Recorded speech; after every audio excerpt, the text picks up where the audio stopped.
एक व्यक्ति रास्ते से जा रहा था। रास्ते में जाते जाते उसको एक बाग दिखाई दिया, जो आमों का पेड़ लगे हुए थे उसमें, वो आमों का बाग था, उसको नज़र आया। तो उसकी आंखों ने उस पे बाग को देखा और वो पैरों के द्वारा उस आम के बगीचे में जा पहुंचा। और जाकर के देखता है तो वो उसके हाथ जो थे, हाथों ने उस आम को तोड़ लिया। और हाथों ने तोड़ने के बाद में खाने का मुंह ने किया, तो मुंह उसको खा गया। और उसके बाद में पेट ने उसको हज़म कर लिया। पेट का कार्य था हज़म करने का, तो उस आम को हज़म कर लिया। और इसके बाद में थोड़ी देर बाद में जो है उस मालिक आता है, उस बाग का मालिक आता है। और मालिक आकर के उसको जो है वो देखता है कि आम तोड़ लिया, इसने खा लिया। और उसके जो है पीठ के ऊपर जो है एक डंडे से चोट मारता है।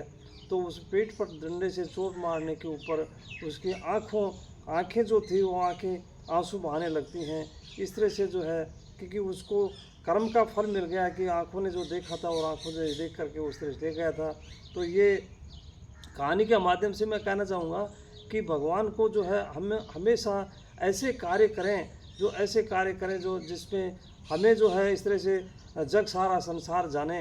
तो ऐसा हमें कार्य करना चाहिए और भगवान के साथ में रहना चाहिए। भगवान को जो हमेशा स्मरण करते रहना चाहिए। व्यक्ति के जीवन में बहुत सारे संघर्ष आते हैं, लेकिन यदि जो उसमें उस संघर्ष से जो है हार मान लेता है, तो उसकी हार होती है। और संघर्षों से डट कर के मुकाबला करता है, तो उसमें जो है उसकी जीत होती है, हासिल होती है। निश्चित रूप से जो है भगवान का हम सहारा लेंगे, भगवान का स्मरण करते रहेंगे। भगवान जैसे एक उसमें महाभारत में देखते हैं तो बहुत बड़ी भीड़ थी उसमें, कौरवों के साथ में और पांडवों के साथ में भगवान थे। तो भगवान जो थे साथ में थे, श्री कृष्ण जी, उनकी विजय हो गई। और इसी तरह से अपन देखते हैं कि रामचरितमानस में देखते हैं कि सबरी जो थी, सबरी ने बहुत सा इंतजार किया, बहुत सारा कष्ट सहा उसने, और उनको भगवान की प्राप्ति हुई। उसी प्रकार से जो है एक भक्त प्रहलाद को देखते हैं, तो भक्त प्रहलाद का उदाहरण लेते हैं। तो भक्त प्रहलाद ने जो भगवान का जो सहारा लिया था, भगवान को हमेशा इसमें हृदय में रखा था, तो उसने जो है उसमें अवतार लेकर के भगवान ने जो है और नरसिंह का अवतार लिया और उसमें उस जो हिरण्यकश्यप को जो ख़त्म किया था। इसी प्रकार से अपन देखते हैं सूरदास जी का देखते हैं।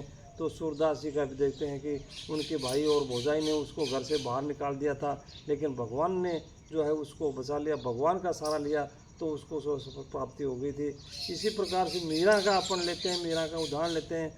तो मीरा जी भी जो है इस तरह से जहर का प्याला, भगवान के नाम पर जहर का प्याला पी लिया था और जो है इस तरह से भगवान के में मन लगा लिया था। तो मैं ये कहना चाहूँगा कि भगवान में जो है हर परिस्थिति में जो है भगवान को याद रखना चाहिए।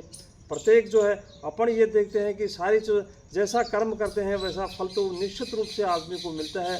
तो निश्चित रूप से हम ये देखते हैं कि कई लोगों को देखते हैं कि वो मृत्यु से डरने लग जाते हैं कि उसमें कि मेरे साथ में क्या क्या होगा इस तरह से।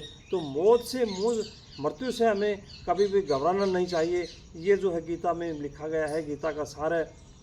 तो गीता का सार जो है श्री कृष्ण जी जो अर्जुन को बता रहे हैं, तो अर्जुन जी बता रहे हैं, तो अर्जुन को इस तरह से जो है बता रहे हैं। तो अपने के कर्म के प्रति सचेत रहो, कर्म करते रहो। सारा जो है फल देना भगवान के हाथ में है, भगवान वही देने वाला फल है। तो हमें हमेशा कर्तव्य जो है अपना कर्म जो है उस कर्म को करते रहना चाहिए, जो जैसा कर्म है।